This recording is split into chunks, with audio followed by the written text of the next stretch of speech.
You're listening to the Forest School Podcast. Delicious waffle chat about education, nature connection, child development, community building, and lots more. Hosted by Lewis Ames and Wem Sutherland.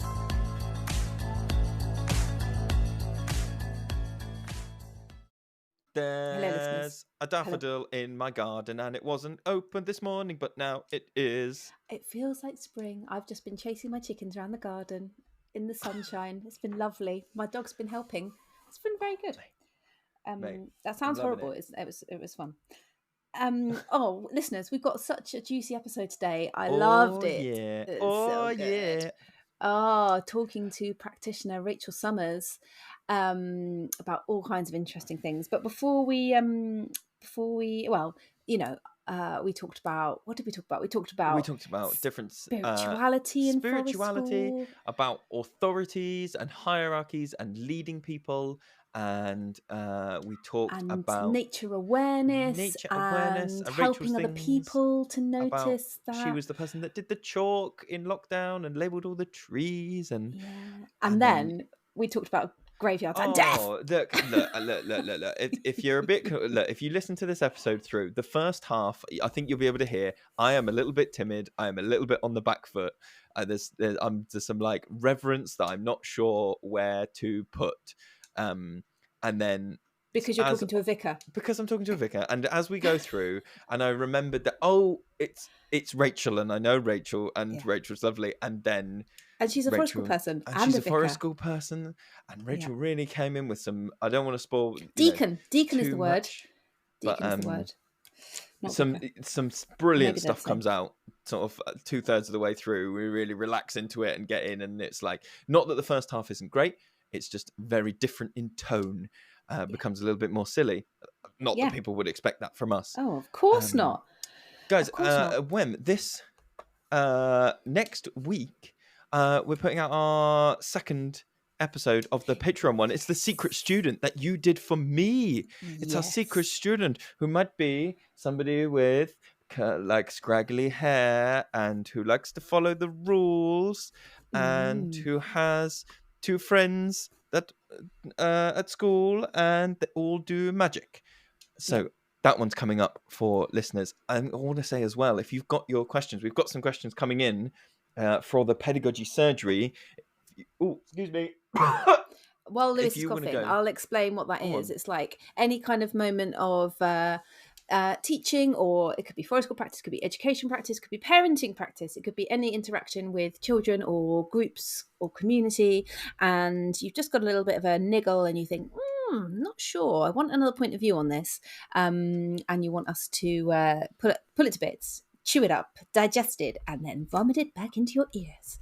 Then, and it's anonymous. On the forestschoolpodcast.com, there's an anonymous bit where you can drop it off. So if you want to throw in stuff about people you work with, or about stuff that you're like, I can't really get into this at work because it's all too messy and people know each other, and just throw it to us and we'll chew it out objectively. Or it could be like an ethos thing. Like, what do you guys think about this? Because I'm not sure. Like a little debatey thing. It doesn't necessarily need to be about your own practice. It could be, something philosophical. Nuts. We've got our level 3 training coming up. It's now the time of the year where we go, it's happening in September, which means we need to start the wheels turning now, because such is the way of the world. We're doing 6 Mondays in September, and then 4 in the following spring, and that puts together like 10 days of level 3 training down in Devon. It's super, super lush. We have had people who are on our course who've been chatting to people on other courses who've been going, oh my God, I was talking to someone on another course and they were like, I can't believe how shallow my course is. And the course they were doing with us, and they were like, oh, it's so deep. You guys are just going into all the nitty gritty stuff. And we're like, yeah, we do. It's 10 days. 10 days of chatting and waffling and really getting into the stuff that we are, and playing, just crafting, and really, we love it, right? You may have noticed. So join us. We are not doing that by whole half. So if you want to do that training, you can go to childrenoftheforest.com, and there's hyphens in between all those words, or you can Google Children of the Forest level 3 training and we'll come up. When we have been getting some reviews, and I'm so sorry I haven't pulled them out yet, But we have been getting more rating and reviewing on Spotify and on Apple Podcasts. Really appreciate everybody that's going and doing that. If you're on a podcast player now, there might even be a little button just where you can just open your phone now and just go and click it and just go, oh, yeah, click that many stars. It doesn't cost you anything. It's a review. Yeah. Really, really helps us. So thank you so much for everybody that has done all of that. But without further ado, I think we should get into this chat with Rachel. Yeah, let's do it. Everybody, we're here. Rachel's here. Oh, blimey. Someone's trying to call someone. They're trying to call me. Oh, for goodness sakes. Right, we're not here. Right, I'm just going to message my husband and say, please leave me alone. I'm trying to do audio recording. Right, sorry, guys. Right, he's gone. How rude was that text you just sent? Because it was very short. Got a collar on. It's very polite, obviously. How could you possibly think it might be anything else? Guys, we're here. Rachel's here. Rachel, I am trying to work out how long we have known each other. I think I have known you digitally for like 5 to 7 years. Yeah, I reckon. Yeah. And then we've probably... we've been talking... We've substantially pre-COVID, as in I didn't just meet you and then lockdown, so I definitely knew you well enough before. Yeah, and we've been talking about doing this podcast for ages, haven't we? Absolutely ages. Yeah. So it's great to be with you finally. Yeah, thank you so much. And we're here to chat about, well, the specific way in which you do forest school and the things that you get up to, which people who are looking at this on a video, well, might have a clue into what it is. But for people that don't know you, could you tell us a bit about like your background, what you do, and like how you've ended up what you're doing now? This is where I could really confuse all the people who are just on audio, isn't it? I could say something, I could like talk about what I'm wearing or what I'm doing that's going to be completely at odds with what people who are watching can see, and then I'm really confused. Shall I do that or shall I be good? Up to you, mate. Up to you. Give us a yarn first and then go, only joking. It's actually this. No one will ever know if it was true or not. So I am, well, kind of a forest vicar. I'm based in Walthamstow in East London. And so if you were able to see me, you would see that I've got a dog collar on. So I am actually a proper vicar and not a renter stripper vicar. Actually, I haven't been a renter stripper yet, but let's not rule it out. Lewis has lost it. We're like 1 minute into the podcast. Oh my God. I come from kind of a forest school background for the past 10 years. I've been forest school practitioner, done a bit of training, done a bit of forest school with all kinds of different groups of people. Also while exploring my vocation to ordained ministry in the Church of England and what that looks like as a person who belongs in the woods, and whether there's a place for me somehow in that intersection between the two. So I suppose that's kind of where I am. I'm kind of, when people say to me from the church, kind of, where are you based? I say, I'm based at St. Peter's in the Forest, which is actually the church I am at. It's called In the Forest, which is rather perfect. Wow. So St. Peter's in the Forest on one side of the 406 and St. Mary's Woodford on the other. If you know London, you'll know the 406 probably is just a bunch of numbers for all of you guys. But it's a big road that goes around London. It's not the M25. And then I'm based in the woodland in between them. So the space in between, it's the spaces in between those crossover bits, which are the bits that get me excited anyway. And is it a shared site between those sites? Is the woodland shared? So both those churches kind of sit within Epping Forest. So Epping Forest is massive, great forest that stretches down like fingers down into East London. So it goes down further than we are in Walthamstow, right down kind of down through Leytonstone, Wanstead, Woodford, all of that bit. So St. Peter's in the Forest is surrounded, literally, it's in a forest glade. And then if I walk through the forest and cross the motorway, then I'm in the other parish. So I'm kind of straddling the two. Wow. And what does your space look like? Does it, if you happened upon it, would you say, oh, this is a recognisable forest school site? Or would you look at it and go, oh, yeah, this is an outdoor church? Or is it somewhere in between? What's it like? So, the church was built as a chapel of ease to St Mary's Walthamstow, not the St Mary's I'm at, about 150 years ago. So it's kind of slightly at the back end of town. It feels a little bit, I always say to people, it's a little bit like the side of town that people are facing away from. So you're kind of looking down towards London, your gaze gets drawn down towards centre of Walthamstow, centre of London itself. And then here we are kind of, if you're talking about highways and byways, we're definitely where the byways are, where those kind of paths that you're not sure if they're people or badgers, and we're kind of that end of town, the bits that's stuck behind. So it's got a big main road that goes down to the hospital on one side, so it's not quiet, it's full of sirens. But it is set within the forest, and within the forest it's got this churchyard. Within the churchyard it's got this Victorian church.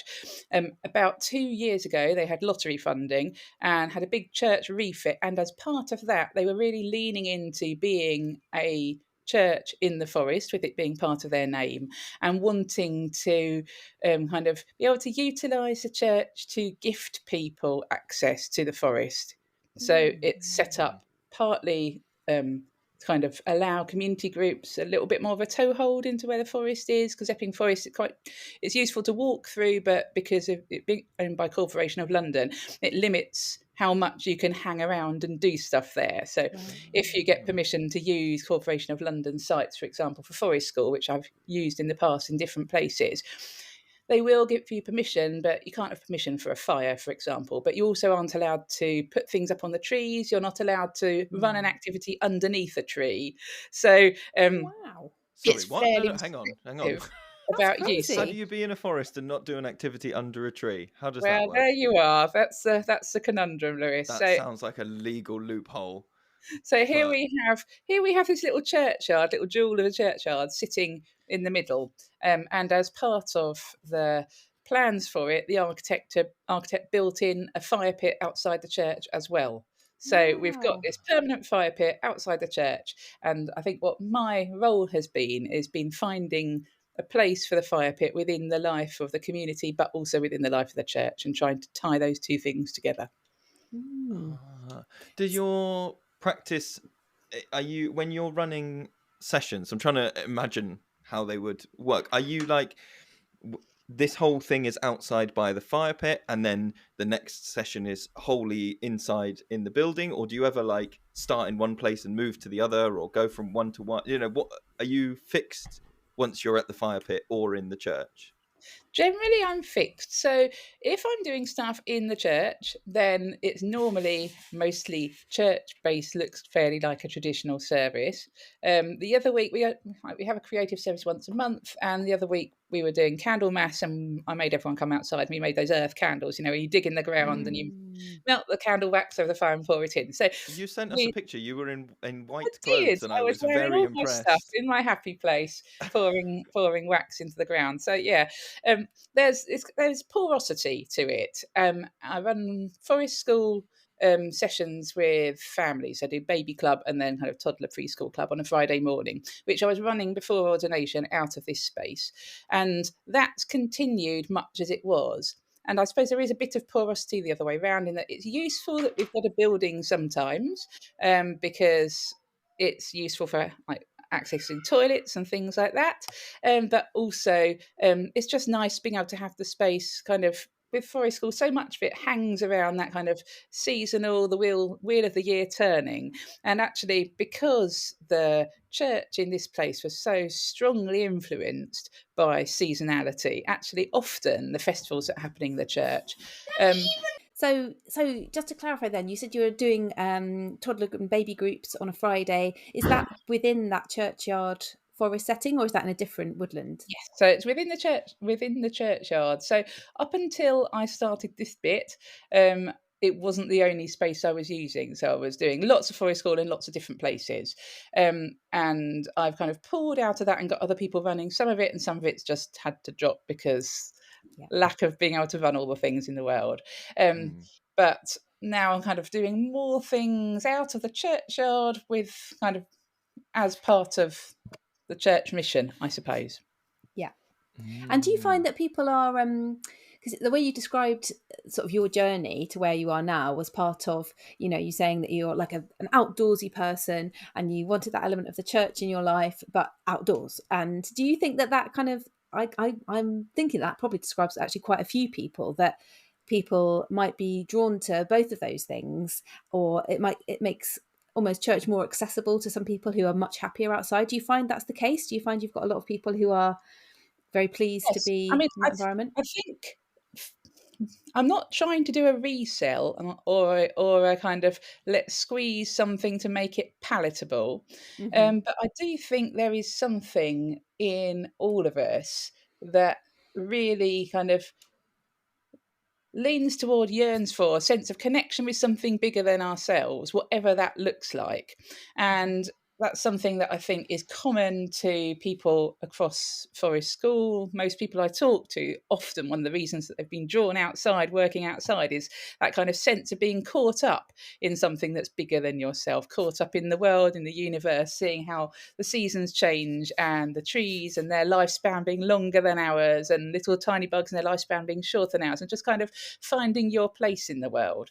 And so I suppose it's kind of coming out of my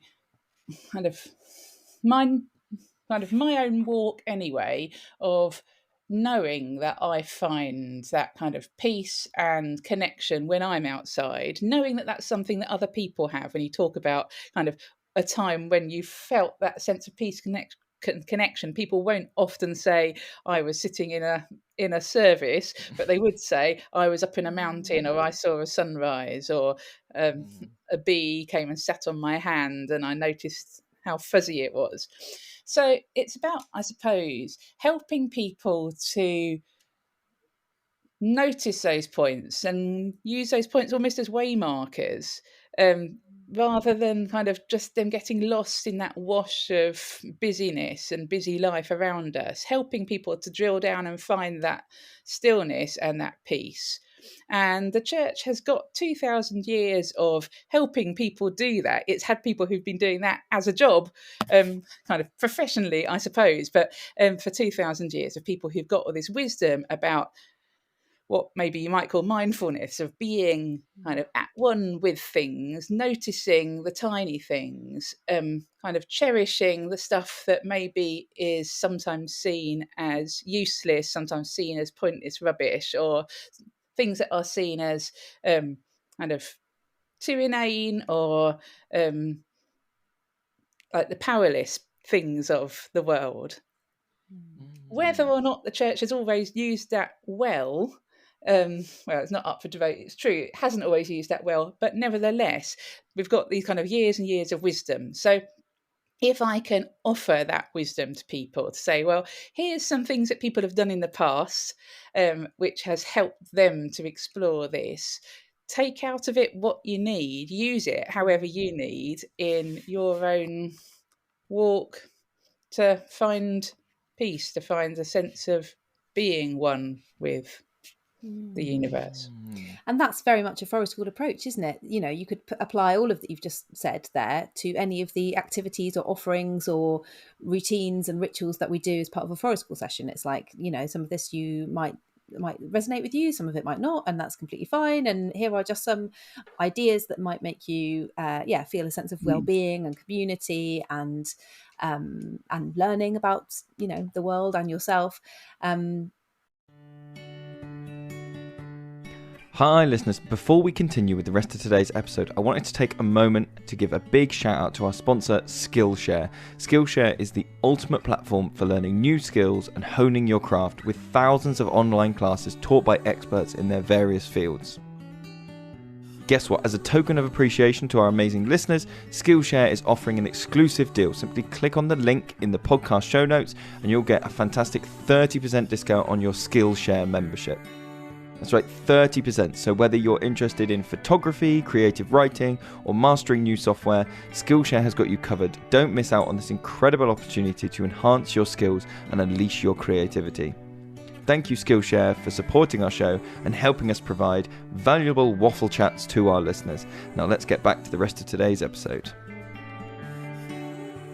I was thinking while you were talking about how in the Forest School Principles, there is that word about the spiritual in the Forest School Principles. And I remember that, Lewis, I think I'm right in kind of including you in that as well. At the beginning, at the very beginning of our Forest School journey, that was the element of the principles that we not struggled with, but we had sometimes feels a bit uncomfortable. And when I've done it's something, like, what does that mean? You know, stumble upon it sometimes, don't you? You think, I'm not quite sure what this means or how I can make it authentic for me. Yes, and whether that is, you know, it's not a word that we use very often in everyday life.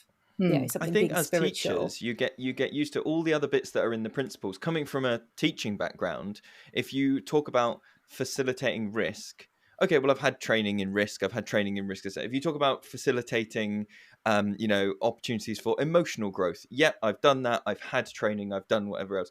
Like, even when I was teaching, the PHSE curriculum was like, here is the book. You do a page a day. Do not go off script. Do not answer any questions that you're not qualified for. The school is not liable for anything you say. You know, like, that's the level that I definitely started this journey on. Like, you see spiritual, and I always go, nope, that's not. In a that's way, not mine do you to not touch. feel that spiritual, the kind of allowing learners to explore spirituality feels like almost the most risky thing out of the things that we're asking them to do if we're playing around with risk? Because it's deep stuff, isn't it? It's deep stuff about kind of what makes you human and not a slug, and kind of things that actually matter, and because they matter, they're often hugely contentious. That's what I was going to say. The contentious bit is, compared to lots of other things that you might encourage people to explore, nobody's upset if someone thinks the slug is a boy and someone thinks the slug is a girl. That lands very differently to someone discussing spirituality and what they believe in. Like, and that's one of those things, isn't it, where, like, I think you're definitely right there, Rachel, to say that is the riskiest thing, and probably, as I reflect now, something that I'm still slightly shying away from. If it came up in a conversation, you know, between learners, I might feel more comfortable to hold it. If it came up between adults, let's say a toddler group, I would probably recuse myself in hopefully a very funny way quite quickly. But I would make a light-hearted quip and move away. Are you thinking then, Lewis, about like a definitely, obviously religious element to the spiritual there? Are those the kind of discussions and situations that you're thinking of? Because I think for me, when I was trying to engage with the principles and going, well, what does that actually mean? Like, I haven't, because we don't talk about it in everyday life. It's not something that comes up very often. Naturally, in conversation, we don't tend to go, oh, yeah, to our friend, I had a really spiritual moment today. But, you know, it's just not part of everyday normal conversation. Although, for me, it is becoming more so the more I gel with new friends and want to explore that part of my life. But, and I think, you know, you saying about accessing that, you know, feeling at home in the world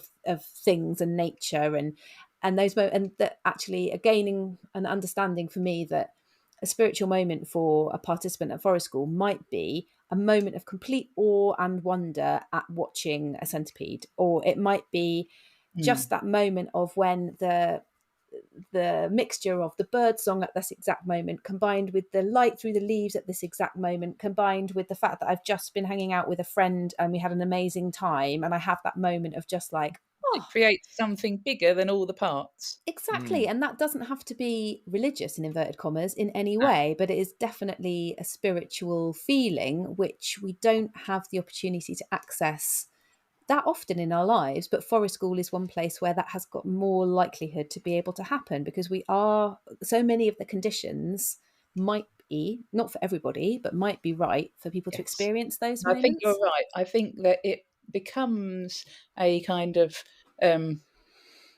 magical mixing pot in which it's easy for it to grow out of. And I think that can kind of help you exercise your muscles, your spirituality muscles, so that as you are in different situations, somehow it's easier to settle, to sit inside of.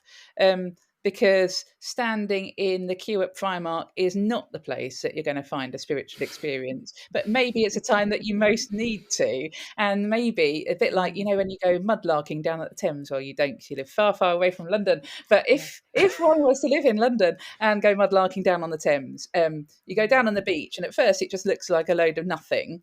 And then they talk about getting your eye in, and you can notice and then start to pick out these things which are treasures. And obviously, are they really treasures? Are they worth money? No, they're not worth money at all, but they're treasures because of how they connect with you, because maybe this pipe stem was last put in someone's actual mouth maybe 200, 300 years ago. And since then, it's not touched any other people. And that kind of connection between you and the object and the other person in the past is something bigger than just the little bit of pottery itself.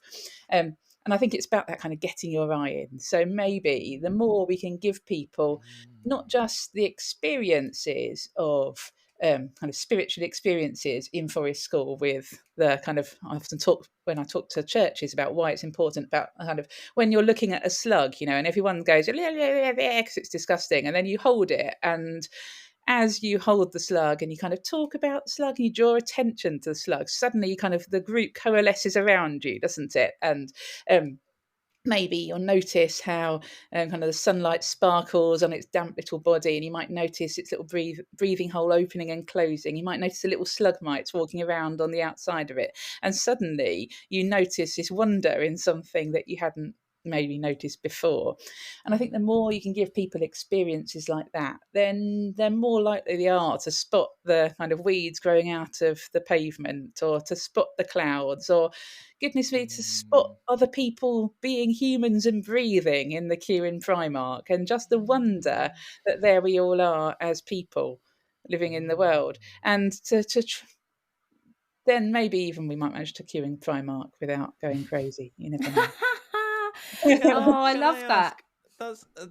So, because as we're talking about all this stuff and this like wonder, these like moments of, we're talking about like moments of spirituality, and I think I'm reflecting that I, as well as feeling slightly shaky about them, I would say they are the part of the facilitation that I feel I have the least control over. I think I would put them in a box of like, if they happen, they happen.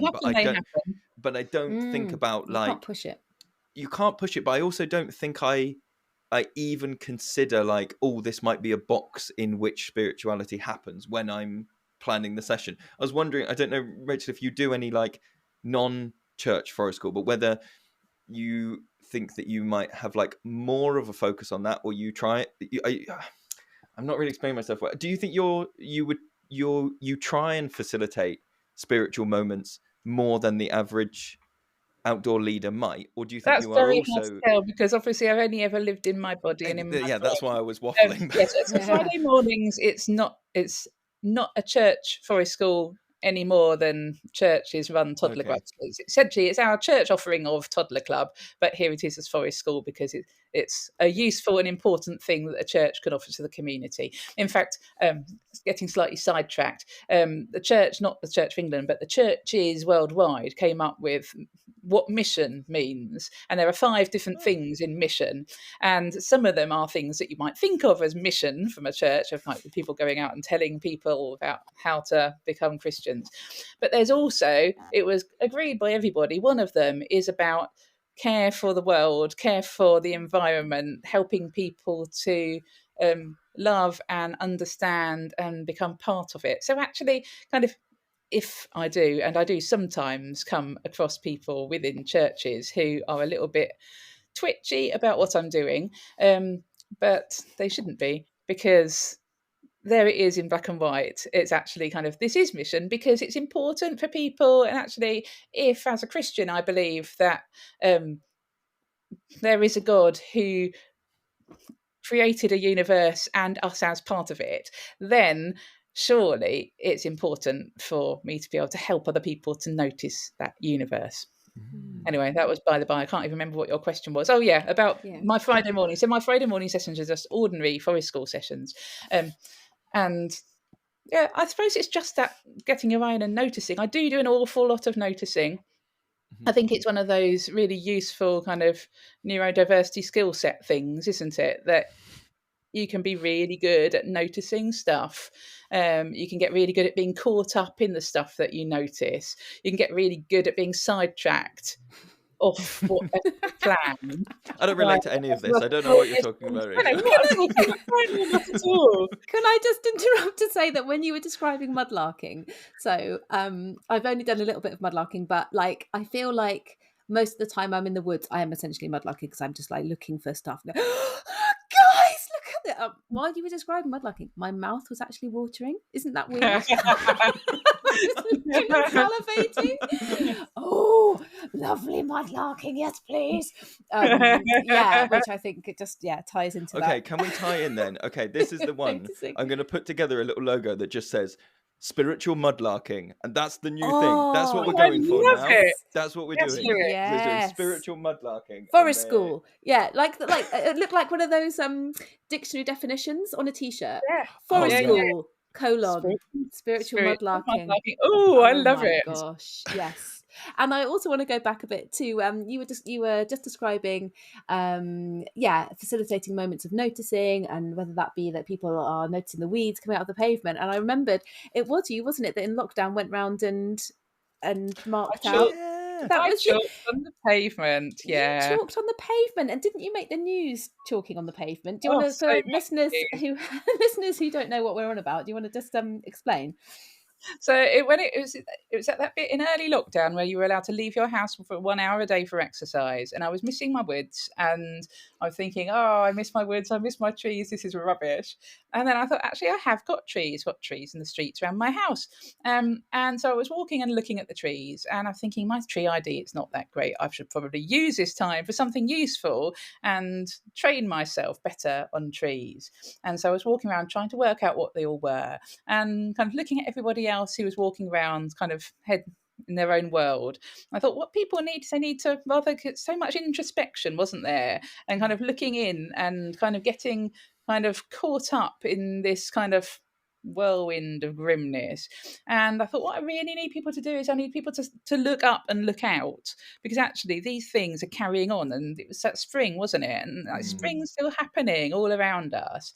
And so I got my chalk and I went out and I thought, right, I'm going to label the trees up, because maybe someone will see a label and it will make them notice the tree. And if they notice the tree, they'll kind of hopefully, well, who can fail to see a tree and not be overcome with joy and wonder, you know? Aren't they lovely beings to share our world with?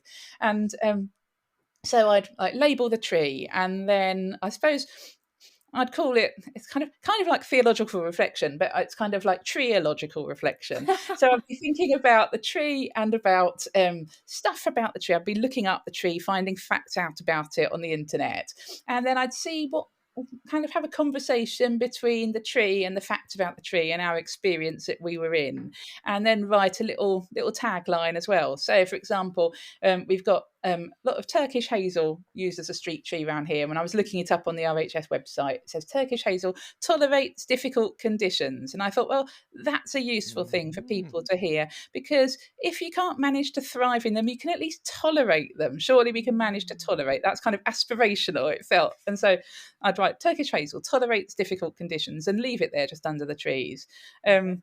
Just as a kind of, here's a thing to think about and reflect. And I think there wasn't much positive news at that point. The news was all awfulness. And I went out with my chalk and I thought, oh, maybe someone will take a photo. I wonder if anyone will take a photo and share it on any of my local Facebook groups. But someone took a photo and put it on Twitter, and I went to bed with 60 Twitter followers and woke up with 6,000. Wow. And the rest was history. And then I was on BBC and ITV News and The Guardian. And what my kids were really impressed by, I was in The Week Junior. Hey, really? That's amazing. I really was. Yeah. That's so cool.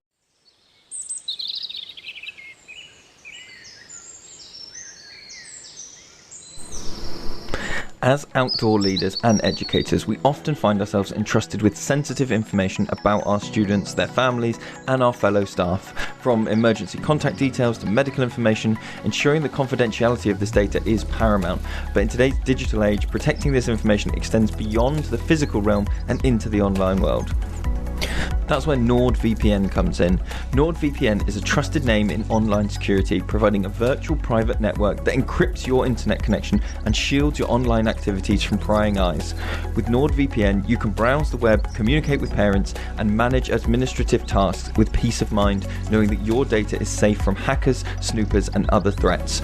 But NordVPN isn't just about security. It also offers flexibility and convenience, allowing you to access geo-blocked content, connect to public Wi-Fi hotspots securely, and bypassing censorship restrictions.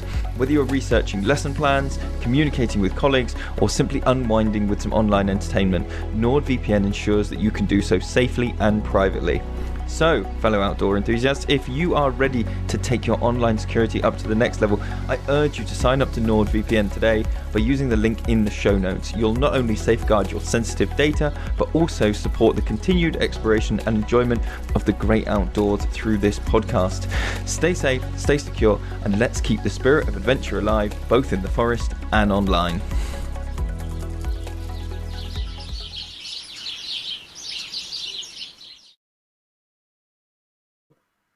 That's very exciting. When you were, so I have some. I'm going to wade into some slightly deeper water now, because there's obviously something about when you go out and like tree IDing is a really good example, I think, and I'm going to use it as a shoehorn to get into that idea that is like when one person's got knowledge, and then you're like trying to share that knowledge. One of the things that I find really I want to like navigate carefully is like sharing knowledge without, for me, creating like undue hierarchy. Yes, you know, that or thing without of like sledgehammering with them, or with sledgehammering, or like posturing in a way that is like, come to me for knowledge. And I don't know if you can get to where I'm going to anyway, but when we started this recording and you put your dog collar on, there was something visceral that happened to me where I went, "Ooh, Rachel is now authoritative." in my head. I could have told you to do anything. It wouldn't have worked, right? And again, we're going to talk about wonky brain skills. The authority doesn't necessarily translate to obedience, but I'm interested to know how, or if you navigate that in any different way, because obviously you're wearing a thing that confers some like leadership, authority, status that might be different to, Wem and I are wearing totally outdoor clothes that are like, I don't think, Wem, tell me if I'm wrong, that we wear anything. I wear the big badge that says I'm the best and you're all rubbish. But that's Sometimes I worry that my clothes don't give enough authority because they are either too dirty, too full of holes, or too out of fashion. And I think, do I really look like I run this joint? People should actually like pay me to look after the children. That's always my worry when new people come to the toddler group, is I immediately panic and go, am I wearing a logo anywhere? Because I just might... who I am, or they just think I've turned up. Yeah. But to circle back to my question, I just wanted to ask how you navigate that, or whether that's something that you take into consideration with the sessions. Like, you're in a position of authority from multiple angles, I guess. You're like religious authority or guidance, or however you want to phrase it, but also you're leading an outdoor session. How do you approach those things? So I suppose, first of all, you wearing the dog collar is quite weird type of authority, because it opens up people who maybe might feel a bit awkward talking about, I had a spiritual experience, like you were saying, when you don't go around saying it, but somehow there's something about wearing a collar that random people seem to think they can come up to me and talk to me about stuff that's really, really deep without any earlier conversation at all. Wow. Which is, I mean, what a gift to be able to have. So it's essentially why I wear it, really, just because it's a sign saying you can talk to me about that weird stuff and I'm not going to judge you. As far as everything else goes, I mean, I think it is just that kind of, it's that forest school leadership style thing, isn't it? Of where you're saying, kind of, here's the stuff, I've got stuff in my back pocket, it's here if you want it. Kind of, here's some ideas I've had. What ideas have you had? What can we create together? Yeah. While we're talking about clothes, I wanted to ask. I said I wanted to talk to you about clothes because I see you were sharing with a lot. We've got the back stage forest school channels of communication, and you were on the secret groups, the secret groups, the secret groups that we all have, and you listeners don't know about them. It's not secret at all. No, lots of listeners will know. You were sharing your amazing creations of your amazing clothes, and you've got my lovely stoles. Yes, yeah, you've got like tell us about that. What's a stole? So what's a stole? Good first question. A stole looks like a scarf. So a stole is essentially, it's the priest's scarf. So if you imagine a priest on the telly, it's a scarf that they're wearing, not the black ones. That's a preaching scarf that you wear over the white floppy thing that you wear if you're on EastEnders and doing a funeral. The stole is the one that's coloured and showing you that you're there in a sacramental role. And more words here I need to unpack for you. So sacramental just means an outward sign of something that's inward and spiritual that you can't see. So that's what a sacrament is. So it's like showing through stuff, important stuff that's happening on the inside. So with baptism, for example, as a sacrament, there's the important stuff of being kind of made into a new baby Christian, being part of the family. And the thing you see is the splashy water and the rubby oil. Mm-hmm. So the stole is a sign that you're there in that particular role. And like I was saying earlier, before we got so rudely interrupted by my 11-year-old, the church, because of the way that it's grown across the globe, lots of the way that the church works and the church year works hangs off things that fit in the kind of year of nature. Within a kind of Western European context. So we have Christmas at Christmas because that's when it fits with the symbolism of light and the darkness. We have Easter at Easter because that's when it fits with the symbolism of new life. So lots and lots of the things happen when they happen because of what's happening out in the world. So because of this kind of cycle, yearly cycle of things, the church has kind of different colours that fit to kind of show where you are. So it's kind of colour coded. There's a nice quote by what's that name? He used to be in Mork and Mindy, the lovely actor guy. Robin Williams. Yeah, Robin Williams. There's a lovely Robin Williams guy. He says why he was an Episcopalian. He says Episcopalian because the church year is colour coded.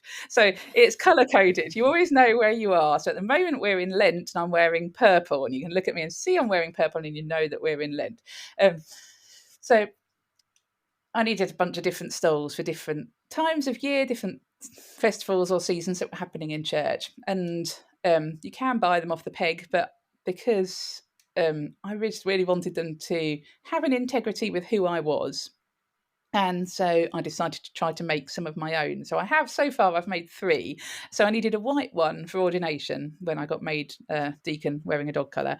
And so I was thinking, kind of playing around with the ideas about kind of what it was that I was going to be called to do and to be. And as far as the Church of England's concerned, I'm ordained pioneer clergy, which means I do stuff outside of churches. And so I was thinking, well, silver birch would be good. It's white, but it's also pioneer species, isn't it? And also because of it being a really good fire starter. And in a way, I kind of see that's kind of a little bit what my role is with the church, but a bit of fire up them. And also I like starting stuff. I'm not a great kind of completer finisher. I'm definitely more of a kind of let's get this stuff starting and exciting new things going. So I printed off some birch bark fabric and then sewed on little golden birch leaves that I'd cut using real birch leaves as templates. And if you've ever tried sewing golden leather, it's really prickly. And if you've ever tried sewing golden leather while you've got a child who's on a short-term pupil referral unit placement, you can only get there by a really long bus journey, it's really prickly because you're trying to stab it on a wobbly top deck of a bus. So I don't know if I recommend that or not, but it happened and it is a thing. And I can look at the birch leaves and I can remember them with my fingers, you know. Yeah. Wow. So I have that one. I have a green one that I made for Trinity, ordinary season, Trinity season. Green for growth is what it is in the church. And so I thought, well, I'll have green for growth. And I've got dandelions on it because, again, another kind of pioneer symbol of them kind of spreading out all over the place. Little ideas spreading around, and they drop down the floor. You don't quite know what they're going to do. And you can't control control where they grow, what they grow into, and that kind of setting stuff off around the place, and it not being kind of, I'm not having to micromanage it. It's just itself. I think I like that. Yeah. And they're so beautiful. They look really stunning. Yeah, thank you. They were fun to make. Yeah, I saw you asking about how to set Hapazomi. Was that for the souls? Is that for... Yeah, so I want to do a purple one. I want to do a purple one with violets on the bottom. I'm not quite sure how to do it. Yeah, because the colours change over time so much as well, don't they? Even if they stay in fabric. It fades so quickly, doesn't it? Yeah. Yeah. And Lily came up with a bunch of other things I could use. I was going, but I want the violets because I need it to be violet. Yes. Yeah. Yeah. We'll see. Amazing. Rachel, I was going to ask, when you minister and deliver sessions in 2 different settings. You're talking about having the indoor setting and the outdoor setting, and that you were saying that they're somewhat separate if you're in one place and in the other place. Have you had any participants move from one to the other or back, or do people go, actually this is where I'm comfortable? What's that relationship like? Do people move backwards and forwards? I think people move to get what they need out of different places. So through Advent, I did a weekly evening session around the fire pit, and I was doing kind of the story of salvation, so Old Testament stories. I was not reading them, I was retelling them, storytelling style, because obviously so many old stories, they weren't written in a book. Everything goes through an oral storytelling form. So I was telling a story, and then just we'd sit around the fire and chat about it and toast some bread and fruit bread and butter it and whatever. And a lot of the people from that were people, kind of some of them from the church who are normally on the inside, and some people from forest school in the mornings, and some people were random other people who just thought it might be fun. And when you are reaching out and you've got these community stuffs going on, how oh god, I'm really interested in how much I am tiptoeing here. I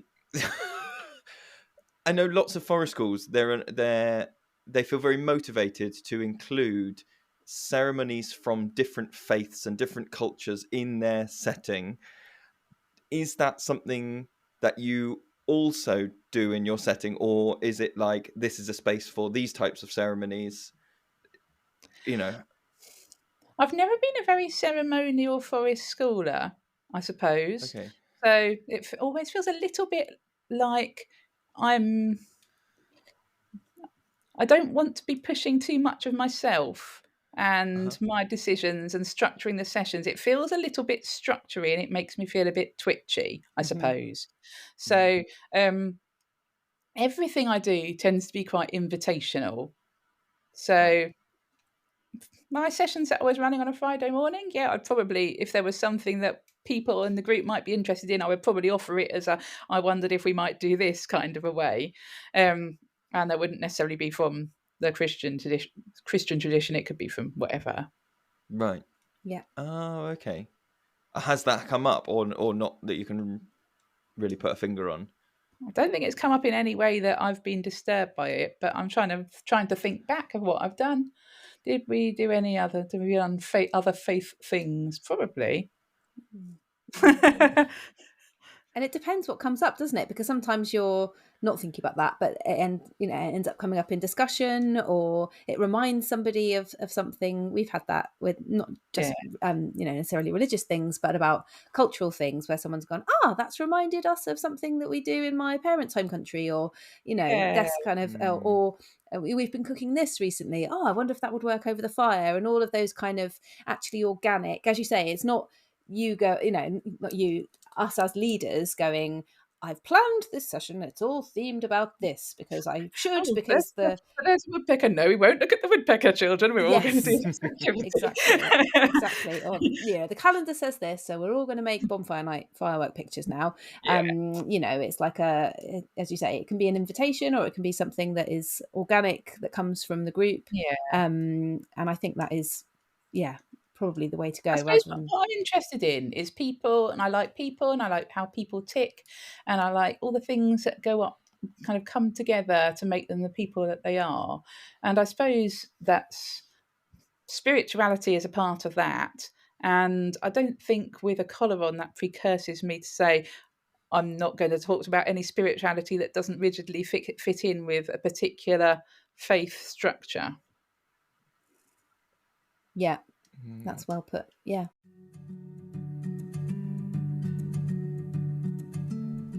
Hey, outdoor leaders, are you familiar with that feeling of spending the whole day holding other people's needs, trying to keep spirits up by cooking treats over the fire, only to get home and be faced with yet more mental load and cooking chores? We get it, it's exhausting. But what if we told you there's a game changer that could make your evenings a whole lot easier? Enter HelloFresh, the household name in meal kit delivery. You've probably heard of them, but have you given them a try? If not, now's the perfect time to experience the convenience and deliciousness that they bring to the table. And guess what? As a thank you for supporting our show, HelloFresh is offering our listeners an incredible deal. Just follow the link in our podcast show notes to enjoy a fantastic 60% off your first box, plus 25% off for the next 2 months, along with some free gifts. Imagine coming home to a box full of fresh, pre-portioned ingredients and easy-to-follow recipes, ready to help you whip up tasty meals without the stress. It's like having a personal sous chef right in your kitchen. So why not give yourself a break and let HelloFresh do the heavy listening? Click on that link in the show notes and treat yourself to some well-deserved relaxation.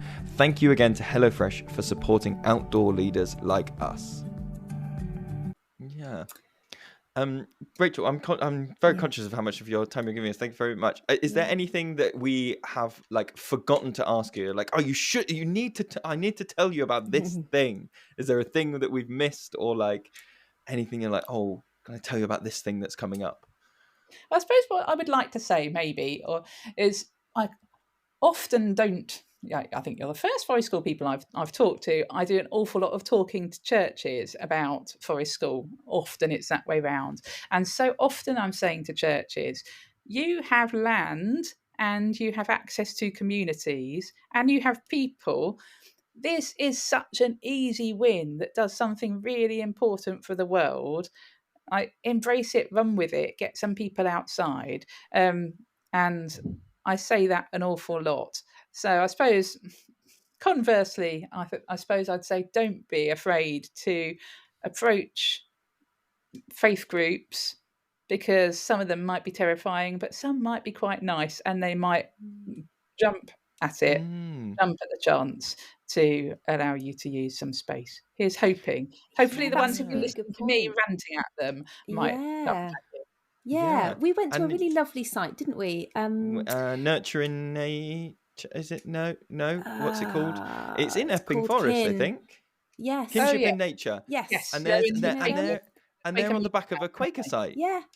And it's beautiful. It's such a lovely little oasis of woodland, in an urban area, which is, as you say, with the land, like you describe your setting, it's they're a real jewel, aren't they, in that kind of environment? And so to open those spaces up. Churches, and I think churches sometimes worry that they don't have enough, or it's not like beautiful woodland, so why would people want it? And I just keep saying to them, like, all the connection we can get with nature is good, and it doesn't have to be big or beautiful or full of trees. It can literally be small spaces. It's actually with little children, tiny spaces are still gigantic wilderness, aren't they? Is there anything that needs to be done? One of the things that I'm always conscious of with depending on different outdoor spaces, they infer to adults, like I'm thinking toddler groups now. You go to different outdoor spaces, and like if you go to like a National Trust type, very manicured kind of site, there is that kind of inferred expectation of like, you need to stay on the paths, you need to like come over here. And then I think sometimes like faith sites can feel a bit like that, or like they've got almost like a library-ish energy to them, which is like people might, I say people like I'm not putting my own views on this. I worry that I or my children are about to put our foot on the wrong thing or step in the wrong place. And so I guess there can be, is there something to be done there about like demystifying the sites or welcoming people in? I mean, I think as ever, it's probably to do with humans having relationship and some kind of dialogue and talking about it. So there are lots of churches who are involved in eco-church movements. So they are trying to kind of build up their space as being kind of a biodiverse haven, rather than being beautifully rigidly kept. So I think there is movement on that side. I mean, as far as mine's concerned, it's taken a bit of a kind of thinking on my part to use it for forest school, because it's different using a churchyard from using the woodland. For one thing, kind of I'm surrounded by the woods, but I'm not inside the woods to quite the same extent. And also, I do have to be careful where I tell them to dig up for mud pies, because I don't accidentally ending up with toe bones. See, I was really dancing around that, going, I'm not going to be rude. I don't want to go like, how much grave digging do you do on a day? Like, and I was really careful. I think it's quite interesting. It is quite interesting working in a place which is surrounded by a lot of dead people. Okay, great, because I'm so interested in this. I'm so glad we can talk about this now. People can be a little bit nervous about it, because we don't have a lot of contact with death in modern society, do we? It all happens behind closed doors, mostly in a hospital, and we don't ever talk about it ever again, because it's something we're all quite terrified of and don't want to talk about. But I think it's really quite lovely having tiny children running over graves and playing among where dead people were. I think it's quite lovely when they say, what are these? And their parents aren't quite knowing what to do, and I say, oh, that's where some people were buried when they were dead. And their parents go, oh gosh, they shouldn't be there. And I say, well, I can't imagine if I was dead what I'd like better than children running around over my body. It'd be lovely, wouldn't it? How idyllic would that be, to have your dead body in a peaceful green setting surrounded by giggling children finding worms or something? It'd be so nice. Yeah. I was absolutely obsessed with graves when I was a kid.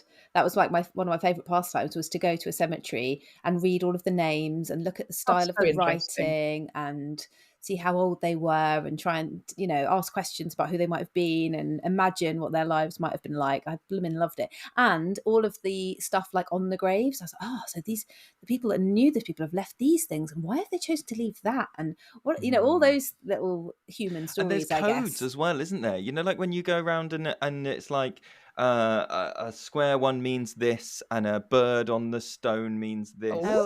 Like Victorian symbolism sort of thing. Yeah.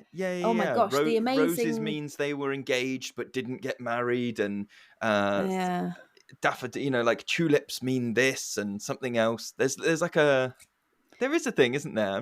I think Victoria. I think in there, sounds like you read a Ladybird guide or one of those Michelin spotters guides to graves. That's what you need.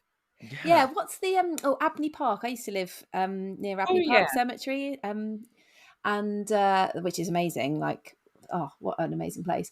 And a lot of those graves have amazing statuary on them that is obviously very symbolic to Victorian people that built them at the time.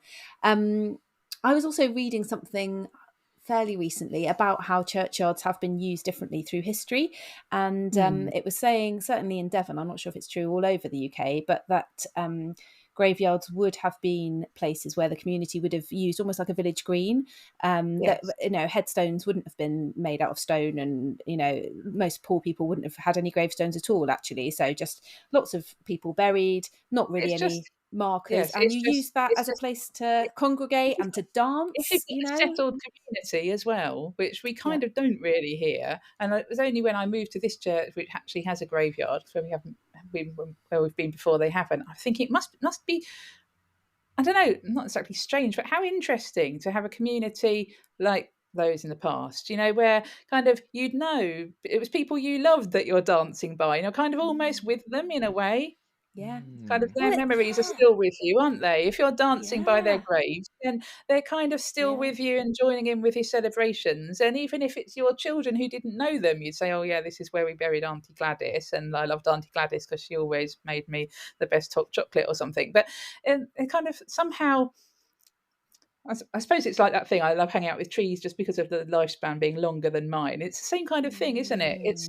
I think it can make us feel, ironically a bit panicky within a human lifespan, sometimes almost claustrophobic, can't it? It's quite final, isn't it? The idea that it's like that's where you go and then nothing happens to that land, as opposed to like you go in there and then that soil is probably going to be in the root system of that tree or like that flower bed, and like you can see there's an stuff awful lot of carrying three-cornered on. leek that we end up eating as well, and I'm sure that three-cornered leek has been growing out of certain juicy things inside the soil. So fucking goth. Great, isn't it? I love it. It reminds me of all that stuff stuff about Neolithic people and literally in lots of burial sites around the UK, the bones that have been placed there are all jumbled up, and they've realised the reason they're jumbled up is because they used to get them out all the time to party with their ancestors. So through the year, it's just like, get granddad out, get great granddad out, and and party with us for the ceremony. So they're there, and then we just chuck the bones back, and it doesn't really matter what order they're in because that is the ancestors, and we honour them by getting them out, which seems so kind of gruesome to us now. Maybe it's very interesting. I mean, the thing I hadn't quite figured on about getting collared up is how much death stuff I do, and so kind of the world of funerals figures quite large in the world of clergy. You do an awful lot of funerals, and I don't know if you're aware, but funerals are slightly on the decline because people will go to straight cremation. So the person will die, and then they'll go to straight cremation, and then at some point in the future, people might have a party or remembrance or something, and the kind of issues with that people are finding that you kind of need to have something that says, yes, this person's dead before you're able to move on. And kind of how you do that within kind of ritual and sign and symbol that allows people to move forwards in grief. I think that's quite interesting. Yeah, it's reminded me actually. That's made me think. I don't know that I hadn't engaged with it. My, I think at least two of my grandparents are in forest burial sites where they've got a tree on them, but they're not forests because it's still set up like a graveyard. It's still regimented rows, and I can remember going to see where one of my grandparents was going to be, and going to see this like 3 foot by 3 foot square on the ground, and the next bit, and they were saying you could choose any of, it was like 30 different species of tree to go with there, and I ended up choosing an apple tree because it was cheap, and they said that's what my granddad would have wanted. That was just his vibe, was like, that's cheap, have that one. But I remember being hit because I wasn't really far into my forest school journey, but I remember being hit of like, this is super unnatural as an ecosystem. This is not a community space or a forest or a like, you're not the idea that it was like a silver birch, and then the next 3 foot an apple tree, and then the next 3 foot a jasmine, and then the next 3, like, I was like, there's something. I was just reflecting on it now. There's like an interesting, like, performative thing of like, this is a very natural thing to do, but actually, I looked at it and was like, well, this is. I wanted to see their woodland management plan because this is absolutely like insane. That's. Do you know what? I'm so glad we got onto that topic. No, you were itching to talk about. Talking about dead people. To talk about. I was really worried about it, which again comes back to that thing of like, this authority and expectations. But people care about it very much, don't they? The village where I live, we have a churchyard. We don't have a church anymore because it wasn't structurally sound. So the community fundraised for years and years to try and get it fixed, but then it would break again and it wasn't safe. So the council just said we can't afford it anymore, and they really sadly bulldozed it in the 90s. Lots of people are still very upset about it, but the ground is still used by the community, so there'll be services maybe 3 or 4 times a year, and sometimes there are baptisms and weddings there occasionally, and the people that run it have decided to take very natural management style of the land, and amazingly, just naturally, it is an amazing habitat for wildflowers. So we've just got the native daffodils coming through there at the moment, and the species of wildflower are incredible. Somebody gave me in the village about 10 years ago. They went round and listed all of the wildflower species, and it's on this really long ream of paper. And as time goes on, people managing it have learned more about when it's best to cut the meadow, as it actually is now, really, and when best to leave it, and all these kind of things. But it really got into a huge public debate locally, and I got kind of dragged into it because people thought it was my fault. Actually, it's nothing to do with me at all, but they knew me as the forest school lady with the forest school van outside my house. It's all that woman's fault, because people became very upset that some people, just the idea of it upset them, that it looked untidy, that it wasn't managed, that it didn't show respect. They think somehow that means it's not being looked after, don't they? Yes, and it's not respectful, and what would the people have wanted, and what is it? It's showing a sign to our ancestors and our relatives that we don't care, or and other people genuinely said it was an access problem, that they were trying to get to their family grave and they found that very difficult. And so it's all about, making sure that the paths are really accessible, and then managing it for people and for wildlife at the same time. But it became a very emotional argument, and I didn't really know what to say, because I sort of wanted to say it's nothing to do with me, actually.